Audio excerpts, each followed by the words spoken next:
என்னது ஒரு மீனுக்கு தீனி போடுறது வச்சு ஒரு ஊருக்கு ஃபுல்லாக போடலாமா? வெல்கம் டு டே 9 ஆஃப் நான் கப்பி ஃபார்ம் ஊருக்கு போகிறேன்.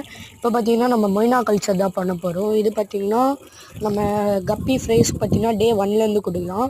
செம்ம ப்ரோட்டீன் கண்டென்ட் பண்ணால் 60% இருக்கும். ஃபஸ்ட்டு பார்த்தீங்கன்னா இதுக்கு நம்ம ஸ்டார்டர் கல்ச்சர் உருவாக்க தண்ணி பிடிச்சிக்கலாம். அடுத்து பார்த்தீங்கன்னா இதான் நம்மளோட ஸ்டார்டர் கல்ச்சர். இது பார்த்தீங்கன்னா நம்ம ஆல்ரெடி கல்ச்சர் பண்ணி வச்சது தான். இப்போ பார்த்தீங்கன்னா நம்ம அதை கல்ச்சர் பண்ண போகிறோம்.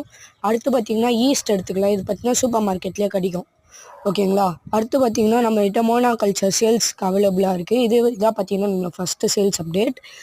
யாருக்கான வேணும்னு பார்த்தீங்கன்னா ஒன்லி பேக்கெட் 45 ருபீஸ்க்கு மட்டும்தான் தரும். சீக்கிரமாக வாங்கிக்கோங்க, ஆஃபர் மிஸ் பண்ணாதீங்க. இப்போ பார்த்தீங்கன்னா ஈஸ்ட்டை பார்த்தீங்கன்னா ஒரு 2 மினிட்ஸ் ஃபோர்மெண்ட் பண்ணி அதை மிக்ஸ் பண்ணிடலாம். மிக்ஸ் பண்ணிட்டு பார்த்தீங்கன்னா நம்மளோட ஸ்டார்டர் கல்ச்சரை பார்த்தீங்கன்னா கொஞ்சம் எடுத்துக்கலாம். அந்த மிக்ஸ் பண்ணி இந்த ஈஸ்ட் வாட்டர் வந்து நம்ம அந்த பிடிச்சி வச்ச தண்ணியில் கலந்துட்டு இந்த நம்ம ஸ்டார்டர் கல்ச்சர் தேவை இதான் பார்த்தீங்கன்னா இருந்தால் தான் பார்த்தீங்கன்னா நம்ம கல்ச்சர் பண்ண முடியும். ஸ்டார்டர் கல்ச்சர் ஊற்றிட்டு நம்ம பார்த்தீங்கன்னா ஒரு 2 நாள் கழிச்சா கல்ச்சர் ஆகிடும். ஓகேங்களா? தேங்க்ஸ் ஃபார் வாட்சிங்.